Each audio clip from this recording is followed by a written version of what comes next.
What's up YouTube, it's your boy Nash here, welcome back to the channel, and for today's video, as I said in yesterday's video, I'm going to be talking about the question that has been swirling all over social media for the last minute now, and that question is this: will the WWE split the Universal title away from the WWE title? What's going on there? Honestly, I don't know how I'm going to title this video, but that is the question that everybody's been asking. So, as you guys are fully aware, at WrestleMania 38 this past April on Sunday, Roman Reigns defeated Brock Lesnar to not only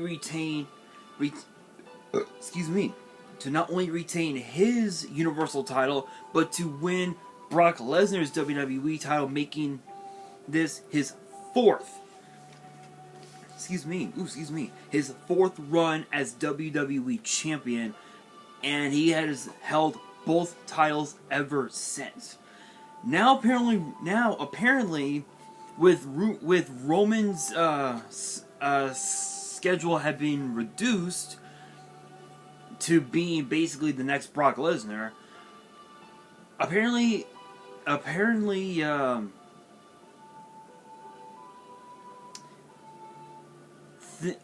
certain people want things to change. So, according to Fightful Select, big shout out, no copyrights as always, apparently they were reporting that the USA Network executives want the WWE title back on Raw, because of the fact that Roman is rarely featured on either Raw or SmackDown since taking the title from Brock at WrestleMania.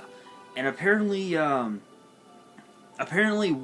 there was a pitch from one of the from the executives, apparently, that they want to have an interim WWE title, but apparently it has yet to be considered by WWE. So here's what boggles my mind. So, Roman Reigns has already been Universal Champion for well over 700 days, which, don't get me wrong, that feat is impressive. In fact, I don't think I've ever seen anybody hold a world title for that long, ever. By the way, shoutouts to Starbucks for the coffee, not sponsored. Just love their cold brew, but Starbucks, if you're watching this, the one that's on Sherman Way, you gotta get their employees' minds right. I said that I wanted 4 vanilla and 4 hazelnut pumps, and I ended up getting 7. So, you guys might want to fix that. You guys might want to fix their wiring, if you will. Anyway, that being said. Roman having held the title for for well over 700 days, it's impressive. I will give him that.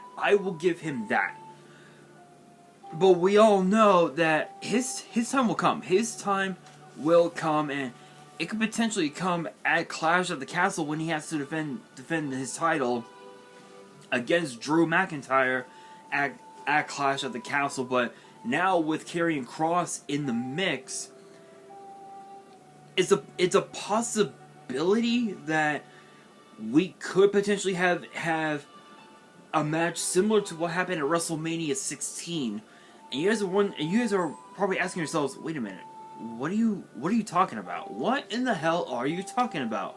Well, I shall enlighten you.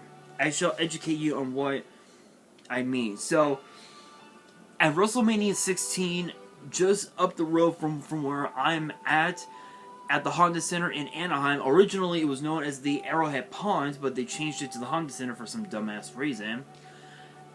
There was a triple threat match that had 2 falls. The first fall would be for the Intercontinental title, and then the second fall would be for the European title. And I believe it was Kurt Angle who held both titles. Chris Jericho and Chris Benoit competed in this match. I believe Benoit took the Intercontinental title, Jericho took the European title, and thus literally they both pinned each other to win both titles, which is pretty crazy.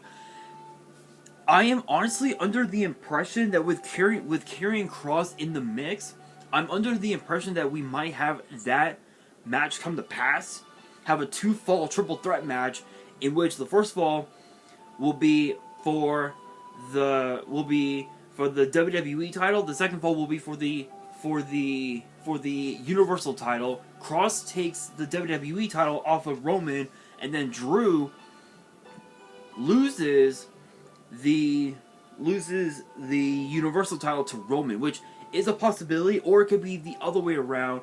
Drew wins the title from Roman, and he loses everything, which is a possibility. But of course, we all know the Usos are definitely going to get involved. But I'm gonna be honest. I actually like the idea, because if you think about it,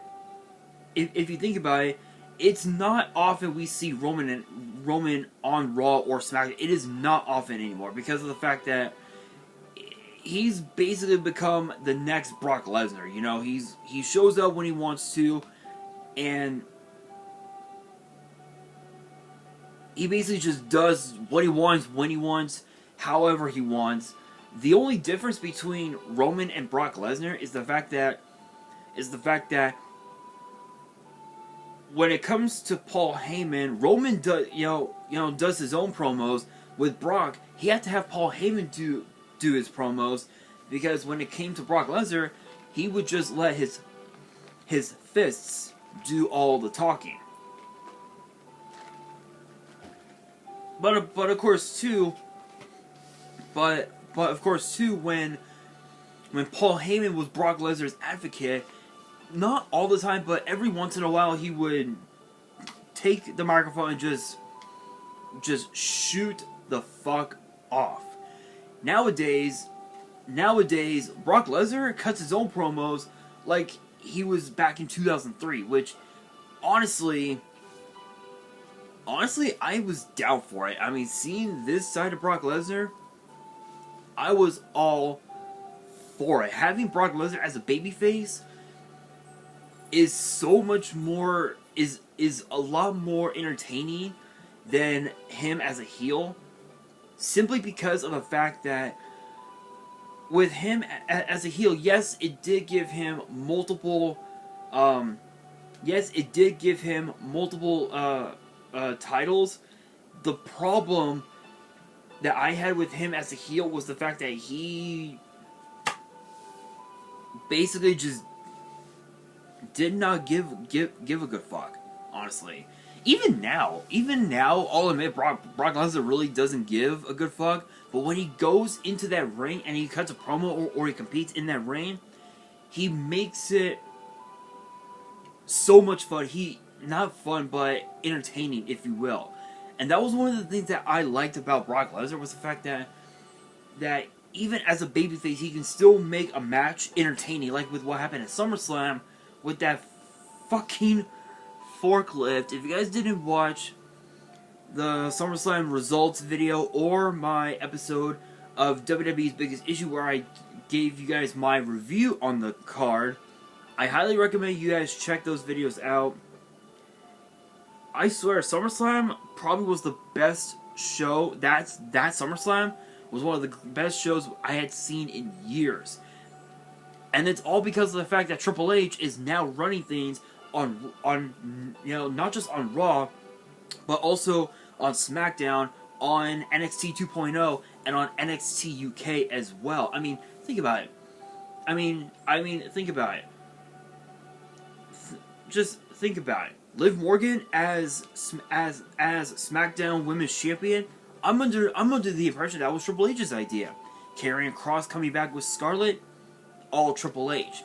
And now there's been rumors going around, as far as Triple H goes, there's rumors going around saying that apparently he plans to bring even more superstars back to WWE. Some of them which include which include Johnny Gargano, Tegan Nox, Braun Strowman, Bray Wyatt, honestly, I'd be down for it. I would be so down for it. And not only that, Shayna Baszler is also getting her, excuse me, her first big push on SmackDown, which is awesome. Don't get me wrong, it's awesome, but I got a feeling that when it comes to Liv Morgan, I have a feeling it won't be long until she ends up becoming a heel. I have no doubt about that in my mind. Will it happen? Who knows? Who knows? But as far as this goes, honestly, I'm all for the idea. Raw needs a champion. And I think if there was one person who I wouldn't mind taking the WWE title off of Roman and taking it back over to Raw, hands down, I would not mind if it was Karrion Kross, because Kross, if you guys remember, he's a former two-time NXT champion. His first run, he had to give it up due to a shoulder injury.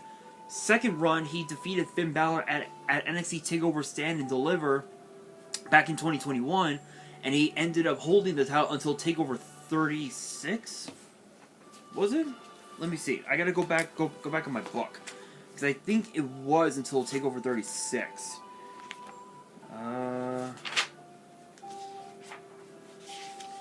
Let's see. Because I know that TakeOver In Your House 2, he competed in a Fatal 5-Way to retain the NXT title.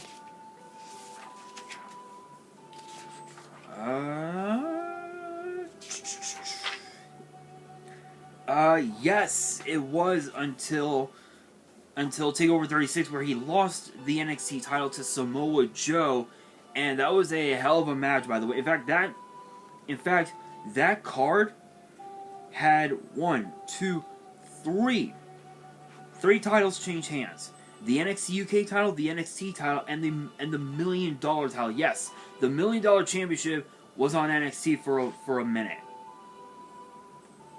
Yeah. Obviously, if you guys don't remember the card, I believe. Let me go to the back. So as far as TakeOver 36 went, Ridge Holland defeated defeated Trey Baxter on the kickoff show. Cameron Grimes defeated LA Knight with the cave-in to win the $1 million title. Raquel Gonzalez defeated Dakota Kai with the now what's known as the Tejada Bomb, originally known as the Shingona Bomb, to retain the NXT Women's title. Dragunov made Gunther tap out to a sleeper to end his reign as NXT UK champion of 870 days. And then, of course, Kyle O'Reilly made Adam Cole tap out to a heel hook while handcuffed, which was hilarious. And then, of course, Samoa Joe beat Karrion Kross with a muscle buster. Hadn't seen that in a while, to win his third and final NXT title before having to give it up due to injury, and then evidently getting fired again. Truth be told, my opinion, Kross taking the title off of Reigns, and then taking it back to Raw, I'm all for it. I am all for it. But will it happen? Will we see these two world titles get split? Only time will tell.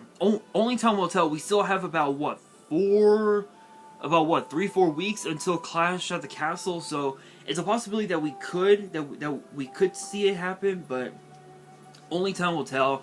But that brings me to the question of the day: who do you guys want to see take the WWE title off of Roman Reigns and take it back over to Raw? Who do you guys want to see do as such? Let me know down in the comments below. And that will do it for today's video. Hopefully you guys enjoyed. If you did, make sure you guys smash that thumbs up button. If you guys are new to the channel and you guys want more WWE news videos, which typically get posted on Thursdays, sometimes on weekends, Make sure you guys subscribe to the channel and turn on the notification bell so you guys do not miss out on any new content that comes your way. And as always, make sure you guys follow me on all of my social media. Links will be in the description below, as will the info to my fan mail. It will also be in the description as well. And on that, this is your boy Nash, signing out.